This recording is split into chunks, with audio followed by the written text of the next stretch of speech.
Bom, gente, dando continuidade então ao do curso, muito do que eu vou falar aqui já foi falado, então eu vou chamar a atenção para alguns detalhes que eu acho que são importantes e em sequência eu emendo uma segunda aula que é sobre alguns tratamentos um pouco mais específicos para as porfirias cutâneas. Ontem eu fiquei muito magoado que a imagem que eu tinha, vocês já tinham visto, então eu trouxe uma nova. Essa aqui é a primeira vez que uma pessoa demonstrou que realmente eram as porfirinas que eram responsáveis pela fotossensibilidade. Esse era um médico alemão, ele injetou em si porfirinas, provavelmente era protoporfirina, era um paciente com protoporfirina eritropoética, porque ele não fez bolha, ele foi um edema facial. Isso aqui é depois de 3 semanas, se não me engano. Ele andou no sol e realmente você vê que um paciente isso aqui ele mostrou realmente a fisiopatologia, provavelmente da protoporfiria eritropoética. Como eu falei para vocês, eu acho que a abordagem de porfiria cutânea, para quem não é dermatologista, para mim o que fica mais fácil é você pensar se é uma forma adquirida ou se é congênita, e se a lesão é bolhosa ou se ela não é bolhosa. Você tem que pensar nisso. Se é uma forma adquirida, começou com 40, 50 anos de idade, muito provavelmente 90%, 99,9% das vezes, você porfiria cutânea tarda. Se for congênita, você vai ver se faz bolha ou se não faz bolha. Se não fizer bolha, na maioria das vezes, se a lesão predominantemente não fizer bolha, a gente está falando de protoporfiria eritropoética. Aí se fizer bolha, você fica aí naquele impasse entre ser congênita eritropoética ou hepatoeritropoética. A hepatoeritropoética é extremamente raro, assim como a congênita eritropoética, mas interessantemente a protoporfiria eritropoética é a terceira porfiria mais comum. Então, vocês vão acabar encontrando isso algum dia na clínica. Isso aqui vocês já viram 1000 vezes, mas sempre é bom lembrar, isso aqui é a via do M. Falando um pouco então da protoporfiria eritropoética, como eu falei para vocês, a terceira porfiria mais comum, a incidência dela é de 1 para 75 mil para 1 para cada 200 mil. Eu sempre gosto de usar um exemplo que eu acho muito interessante, que é o da leucemia mieloide aguda. A incidência da leucemia mieloide aguda é 1 para cada 100 mil habitantes. Eu tenho hoje internado no hospital 4, 5 pacientes com leucemia aguda. Se for pegar em São Paulo, a gente consegue achar 30, 40, 50. Então, onde que esses pacientes estão?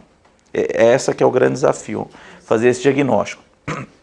A gente tem 2 tipos de protoporfiria eritropoética. Um, na verdade, é por diminuição da função da ferroquelatase, que é aquela última enzima que coloca o ferro dentro do anel tetrapirrólico.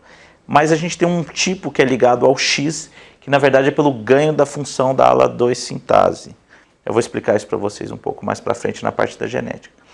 De novo, o que caracteriza essa doença é a fotossensibilidade excessiva. O paciente sai cerca de 30 segundos, 1 minuto, ele começa a ter dor importante, edema, eritema, pós-exposição solar, e com o passar do tempo essa pele vai ficando mais grossa, escarificada, aquilo que a doutora Fátima já falou melhor que eu.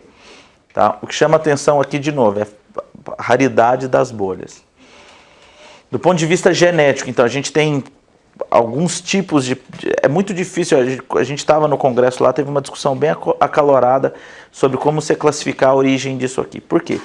Na verdade, você tem, então, o gene da ferroquelatase e você tem, então, pessoas que têm esse gene defeituoso e que elas herdam os 2 genes. Então, elas são homozigóticas para esse defeito. Então, isso é uma forma genética. A forma mais comum não é essa. A forma mais comum é quando a pessoa herda um gene defeituoso e ela tem um polimorfismo, um alelo de baixa expressão, que depois eu vou mostrar para vocês, leva a um splicing aberrante. Então, o microRNA ele fica menos ativo, ele é mais fácil de ser degradado. Então, essa pessoa recebe um gene defeituoso e ela tem do outro lado um alelo que tem uma certa frequência, mas não é tão frequente, em que o microRNA é mais degradado. Então, ela também evolui com isso. Eu até coloquei aqui, acho que essa maneira é mais fácil de pensar. Então, 95% dos pacientes vão ter essa forma que eu falei para vocês, que é o polimorfismo junto com o gene defeituoso. A recessiva, que você herda os 2, é extremamente rara. Você tem a 3, 4% dos casos, mas com uma alta incidência de doença hepática. E a outra forma é a protoporfiria ligada ao X, que é o que, na verdade? Eles viram que alguns pacientes, quando eles faziam o estudo genético, eles não tinham nenhuma deficiência da ferroquelatase. O que eles tinham, na verdade, era um ganho de função da alacintase. Esse ganho de função da alacintase aparentemente estimula essa via e coincidentemente acaba levando a um acúmulo de protoporfirina no final. Tá? Então isso é uma outra forma. Clinicamente elas são praticamente iguais, mas isso é importante do ponto de vista genético, tanto para aconselhamento, quanto também para você saber o que você tem que pesquisar. De novo, como eu falei para vocês, o quadro clínico não é um quadro clínico muito difícil de fazer o diagnóstico. A história clínica é bem clara, o paciente refere fotossensibilidade, apesar que isso aqui é uma coisa, os pacientes eles vão se adaptando a mudar a vida. Então é aquele menino que chega na hora do recreio e não vai jogar bola, fica dentro da sala, tudo por quê? Porque eles têm a dor, às vezes isso é um pouco difícil, tem paciente que vai fazer esse diagnóstico na fase adulta. Tá? Um quadro clínico do ponto de vista cutâneo, é bem mais brando que as outras porfirias cutâneas, e lembrar também da ausência de bolhas. Eu acho que essa é a grande lição da aula. Geralmente aqui não tem bolha. 10% dos casos podem ter lesões bolhosas, mas isso é raridade. Essas lesões recorrentes, essa inflamação recorrente, ela acaba levando então a esse engrossamento da pele, a pele fica mais grossa, tudo aquilo que a doutora Fátima já falou, relação à boca e tudo mais. Curiosamente, os distúrbios de pigmentação e hirsutismo não são tão comuns na protoporfiria eritropoética. Isso aqui é uma imagem de um paciente que acabou de sair, se expôs ao sol, então você vê que tem edema, tem vermelhidão, e com o passar do tempo os pacientes vão ficando, essa é uma foto que eu peguei na internet, mas você vê que realmente existe uma grande mudança, aqui fica mais fácil de fazer o diagnóstico. Essa é uma paciente que eu vi no consultório, uma paciente que é de Vitória, e mulher, super vaidosa, ela fez o diagnóstico aos 4, 5 anos de idade, então ela praticamente não se expõe ao sol. Então você vê, é muito difícil, porque a foto ficou meio borrada, mas tirando a boca, que tem algumas alteraçõezinhas, o quadro é muito sutil, então às vezes vocês vão se deparar com quadros um pouco mais sutis para fazer o diagnóstico. Do ponto de vista histopatológico, a doutora Fátima também já falou, mas o que ajuda bastante é justamente aumento da espessura, né, do vaso, e eles têm também esses corpúsculos PAS positivo. Isso é uma coisa que vai ficar mais com o patologista do que com a gente. Tá?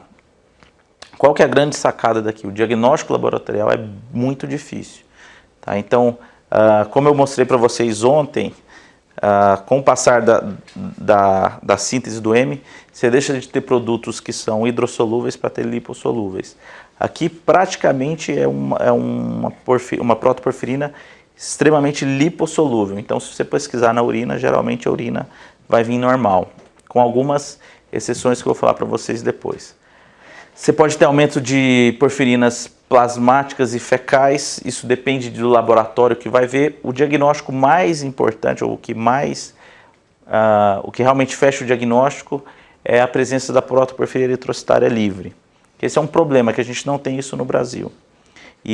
Porque o que a gente tem hoje no Brasil é protoporfirina ligada ao zinco, tá? Que tem, por exemplo, em anemia ferropriva.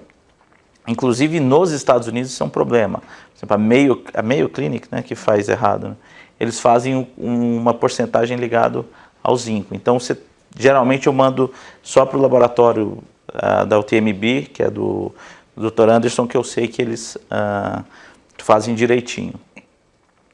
O que é interessante é que, do ponto de vista laboratorial, você consegue perceber quando esse paciente está indo mal. Quando começa a aparecer copro na urina, é que geralmente o paciente está evoluindo com hepatopatia. Então isso é uma coisa que chama a atenção. Se você está seguindo esse paciente começa a aumentar a porfirina na urina, pode ser que ele está evoluindo com um quadro hepático mais grave.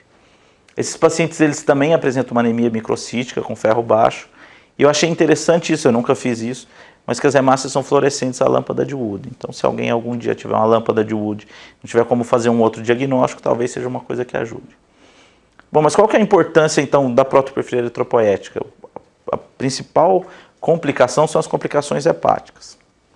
A gente tem desde complicações... A gente tem desde complicações hepáticas simples, como cálculos que vão acometer até 20% dos pacientes, mas você tem 5% dos pacientes que evoluem com um quadro de insuficiência hepática grave. Tá? Isso é um quadro colestático, é o acúmulo e microcristalização da porfirina nos canalículos hepáticos. Na aula que eu falo de transplante eu tenho mais imagens. E você consegue ver isso aqui, que eles chamam de cruz de Malta, que é o símbolo do Vasco lá. Você consegue ver isso na biópsia, isso confirma o diagnóstico. Qual que é a pergunta, né? Poxa, mas é uma porfiria eritropoética e acaba lesando o fígado. Sim, na verdade a porfirina é produzida realmente na medula óssea, mas é papel do fígado retirar isso e excretar pela bile. Alguns pacientes, isso a gente não sabe 100% dos fatores de risco, a gente sabe muito pouco, na verdade, a respeito disso, acaba evoluindo com essa microcristalização e uma colestase. Esses pacientes geralmente evoluem para insuficiência hepática e têm que ser transplantados. Bom, em relação ao tratamento da parte cutânea, como toda porfiria cutânea, evitar a exposição solar, usar de novo os protetores solares opacos, que a Fátima já falou, e em relação também ao beta-caroteno, ela também já falou para vocês. O que tem de novo é o afamelanotide, que é uma droga experimental ainda, ela está ainda em estudo, que é um estimulador da produção de melanina. E é muito interessante essa droga.